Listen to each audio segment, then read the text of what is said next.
No, it is a one step. English ಎಲ್ಲ ಆತ್ಮೀಯ ಬಂಧುಗಳೇ, ಈಗ ಏನಾಗಿದೆ ಅಂದರೆ ಈ ಟ್ರೈನಿಂಗಲ್ಲಿ ಮೇಲ್ಗಡೆ IPS ಅವ್ರದ್ದು ಒಂದು ಭಾಳ ಒಳ್ಳೆಯ ಟ್ರೈನಿಂಗ್ ಇದೆ, ಮತ್ತು ಕೆಳಗಡೆ ನಮ್ಮ ಕಾನ್ಸ್ಟೇಬಲ್ ಒಳ್ಳೆ ಟ್ರೈನಿಂಗ್ ಇದೆ, ಮಿಡ್ಲ್ ಆಫೀಸರ್ಸ್ಗೂ ಒಳ್ಳೆ ಟ್ರೈನಿಂಗ್ ಇದೆ, ಇಲ್ಲ ಅಂತಲ್ಲ. ಆದರೆ ಈ ಮಿಡ್ಲ್ ಲೆವೆಲ್ ಆಫೀಸರ್ಸು ಹೆಚ್ಚು ಕಮ್ಮಿ ರಾಜ್ಯದವರು ಇರ್ತಾರೆ. ಅವರು ಸುದೀರ್ಘವಾಗಿ 30 ವರ್ಷ ಬೇರೆ ಬೇರೆ ಮಹತ್ವದ ಹಂತ ಅಂದರೆ additional S P SP DIG IG ವರೆಗೂ ಈ ಎಲ್ಲ ಇಂಪಾರ್ಟೆಂಟ್ ಹುದ್ದೆಯಲ್ಲಿ ಅವರು ಇರ್ತಾರೆ. ಅವ್ರಿಗೆ ಇನ್ನಷ್ಟು ಒಳ್ಳೆಯ ಟ್ರೈನಿಂಗ್ ಕೊಡಬೇಕು, ದಕ್ಷತೆಯ ಟ್ರೈನಿಂಗ್ ಕೊಡಬೇಕು. ವಿಶೇಷವಾಗಿ ಮಿಲಿಟ್ರಿಯಲ್ಲಿ, ಡಿಫೆನ್ಸ್ನಲ್ಲಿ ಯಾವ ರೀತಿ ಉನ್ನತ ಮಟ್ಟದ ಟ್ರೈನಿಂಗ್ ಇದೆ ಕೊಡಬೇಕನ್ನುವಂಥ ಒಂದು ಮಹತ್ವಾಕಾಂಕ್ಷೆ ನಮ್ಮದು. ಆದ್ದರಿಂದ ಒಂದು ಹೆಜ್ಜೆ ಮುಂದೆ ಹೋಗಿ ಉತ್ತಮ ಟ್ರೈನಿಂಗನ್ನು ಈ ಮಿಡ್ ಲೆವೆಲ್ ಆಫೀಸರ್ಸ್ಗೆ ಕೊಡಬೇಕು. ಅದಕ್ಕೆ ಆಫೀಸರ್ಸ್ ಒಂದು ಸ್ಪೆಷಲ್ ಟ್ರೈನಿಂಗ್ ಸ್ಕೂಲು ಮಾಡಬೇಕು, ಅದಕ್ಕೆ ಸಿಲೆಬಸ್ಸು ಮಾಡಬೇಕು, ಮತ್ತು ಸ್ಪೆಷಲ್ ತರಬೇತಿದಾರನೂ ಕೂಡ ತರಬೇಕು ಅನ್ನುವಂಥ ಚಿಂತನೆ ಇದೆ. ಅದಕ್ಕೆ ಅತ್ಯಂತ ಯೋಗ್ಯವಾದ ಸ್ಥಳ ಬೆಳಗಾಂ ಅಂತ ನಾವು ಆಯ್ಕೆ ಮಾಡಿದ್ದೇವೆ. ಸರ್, ಈಗ ಶಸ್ತ್ರಾಸ್ತ್ರಗಳು one second let me complete. ಇದು ಬೆಳಗಾಂ ಯಾಕಂತಂದರೆ ಎಲ್ಲ ಡಿಫೆನ್ಸ್ ಎಸ್ಟಾಬ್ಲಿಷ್ಮೆಂಟ್ ಇದೆ, ಎಲ್ಲ ಸೆಮಿ ಡಿಫೆನ್ಸ್ ಎಸ್ಟಾಬ್ಲಿಷ್ಮೆಂಟ್ಸ್ ಇದೆ. ಇಲ್ಲಿ ಒಂದು ದೊಡ್ಡ ಪೂಲ್ ಆಫ್ ಹ್ಯೂಮನ್ ರಿಸೋರ್ಸ್ ಇದೆ, ಅದೆಲ್ಲ ಉಪಯೋಗ ಮಾಡ್ಕೊಳ್ಬೇಕು ಅನ್ನುವಂಥ ದೃಷ್ಟಿಯಿಂದ ಮಾಡ್ತಾಯಿದ್ದೇವೆ. ಇವತ್ತು ಮೊದಲನೇ ಮೀಟಿಂಗು ಇಲ್ಲಿ ಲೋಕಲ್ ಆಫೀಸರ್ಸ್ ಜೊತೆ ಮಾತಾಡಿ ಆಮೇಲೆ ಡಿಫೆನ್ಸ್ ಮಿನಿಸ್ಟ್ರಿ ಅವರ ಸಹಾಯವನ್ನು ಪಡೆದು, ಇನ್ಕ್ಲೂಡಿಂಗ್ ಡಿಫೆನ್ಸ್ ಮಿನಿಸ್ಟರ್ ಅವರ ಸಹಾಯ ಪಡೆದು, ಮುಖ್ಯಮಂತ್ರಿಗಳ ಮುಖಾಂತರ ಡಿಫೆನ್ಸ್ ಮಿನಿಸ್ಟರ್ಗೆ ಮಾತನಾಡಿಸಿ ಅವರ ಸಹಾಯವನ್ನು ಪಡೆದು ಇದಕ್ಕೆ ಒಂದು ಫಾರ್ಮೇಷನನ್ನು ಮಾಡಬೇಕು ಅನ್ನೋ ಒಂದು ಚಿಂತನೆ ಇದೆ.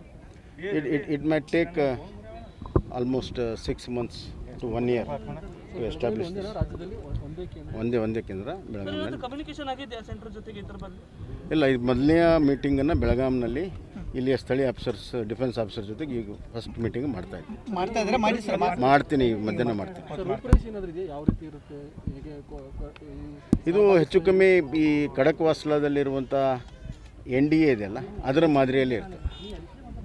ಅದು ಆಫೀಸರ್ಸ್ ಟ್ರೈನಿಂಗ್ ಇದೆ, ಇದು ಕೂಡ ಆಫೀಸರ್ಸ್ ಟ್ರೈನಿಂಗ್ ಇದೆ. ಸರ್, ಈಗ ಪೊಲೀಸ್ ಪಡೆಯಲ್ಲಿ ಶಸ್ತ್ರಾಸ್ತ್ರಗಳು ಭಾಳ ಹಳೆವೆ ಇದ್ದಾವೆ, ಅದನ್ನೇನೋ ಹೈಟೆಕ್ ಮಾಡಬೇಕು, ಹೊಸ ತಂತ್ರ ನಿರಂತರವಾಗಿ ಮಾಡರ್ನೈಸೇಷನ್ ಮಾಡ್ತಾ ಇರ್ತೀವಿ ನಾವು. ಪ್ರತಿ ವರ್ಷವೂ ಕೂಡ ಮಾಡರ್ನೈಸೇಷನ್ ಮಾಡ್ತಾ ಇರ್ತೇವೆ. We will replace them with new arms. ಅದ್ರ ಬಗ್ಗೆ ಹೆಚ್ಚಿಗೆ ವಿವರವನ್ನು ಕೊಡೋಕ್ಕೆ ಇಚ್ಛೆ.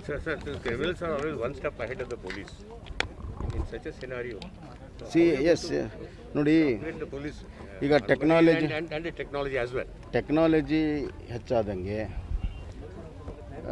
ಈಗ 10 ವರ್ಷದಿಂದ ಉದಾಹರಣೆಗೆ ನಾವು ಸೈಬರ್ ಕ್ರೈಮನ್ನು ಕೇಳಿರಲ್ಲ, ಸೈಬರ್ ಕ್ರೈಮ್ ಬಂದಮೇಲೆ ಸೈಬರ್ ಆ್ಯಕ್ಟ್ ಬಂದಿದೆ.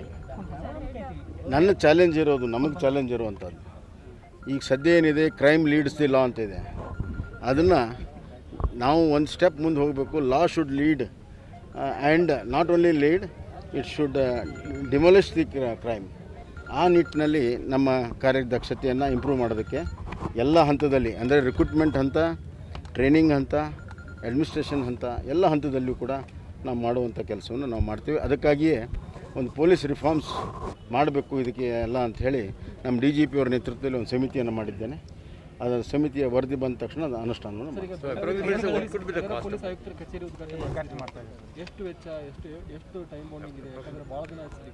ಸುಮಾರು 17 ಕೋಟಿ ರೂಪಾಯಿ ಅದಕ್ಕೆ ನಾವು ಸ್ಯಾಂಕ್ಷನ್ ಮಾಡಿದ್ದೇವೆ. ಮೊದಲು 12 ಕೋಟಿ ಇತ್ತು, ಅದನ್ನ ಹೆಚ್ಚಿಗೆ ಮಾಡಿದ್ದೀವಿ 17 ಕೋಟಿ. ಈಗ 12 ಕೋಟಿ ರೂಪಾಯಿದಲ್ಲಿ ಬೇಸಿಕ್ ಸ್ಟ್ರಕ್ಚರ್ ಆಗ್ತದೆ. ಇನ್ನು ಮಿಕ್ಕಿದ್ದೆಲ್ಲ ಒಟ್ಟು 17 ಕೋಟಿ ರೂಪಾಯಿ ವೆಚ್ಚದಲ್ಲಿ ಪೊಲೀಸ್ ಕಮಿಷನರೇಟ್ ಪ್ರಾರಂಭ ಆಗುತ್ತೆ. ಸುಮಾರು 1.5 ವರ್ಷದಲ್ಲಿ ಸಿದ್ಧತೆ. ಇಲ್ಲ, ಅದೆಲ್ಲ ಇತ್ಯರ್ಥ ಆಗಿದೆ ಈಗ, ಮತ್ತೆ ಅದರ ವಿವಾದ ಬೇಕಾಗಿಲ್ಲ.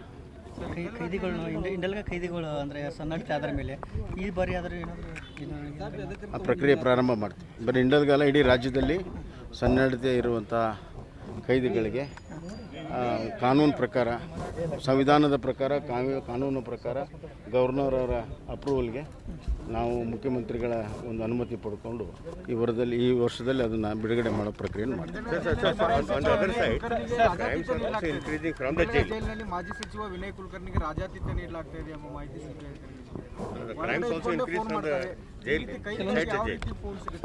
ನೋಡಿ, ನಾವು ಕಾನೂನು ಪ್ರಕಾರ ನಡ್ಕೋಬೇಕು.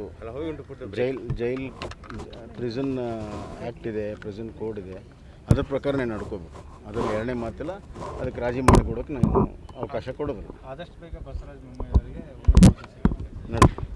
ನೋಡಿ, ಸ್ಪಷ್ಟ ಕಟ್ಟಿದ್ದೇನೆ. ನಮ್ಮ ರಾಜ್ಯದಲ್ಲಿ ಅನುಭವಿ ಹೋರಾಟಗಾರ ಮುಖ್ಯಮಂತ್ರಿ ಯಡಿಯೂರಪ್ಪನವರಿದ್ದಾರೆ. ಅವರ ನೇತೃತ್ವದಲ್ಲಿ 2018ರ ಚುನಾವಣೆಯನ್ನು ಮಾಡಿ ಜನ ಆದೇಶವನ್ನು ಪಡ್ಕೊಂಡಿದ್ದೇವೆ. ಅವ್ರ ನೇತೃತ್ವದಲ್ಲಿಯೇ ನಮಗೆ ಬಹುಮತ ಇಲ್ಲದಂಥ ಸಂದರ್ಭದಲ್ಲಿ ಬಹುಮತವನ್ನು ಪಡ್ಕೊಂಡು ಸರ್ಕಾರ ಮಾಡಿದ್ದೇವೆ.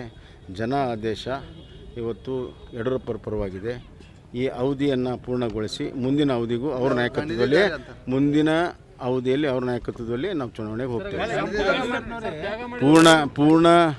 ಪೂರ್ಣ ಪ್ರಮಾಣದ ಈ ಅವಧಿಯಲ್ಲಿ ಅವ್ರು ಮುಖ್ಯಮಂತ್ರಿಗಳಿರ್ತಾರೆ.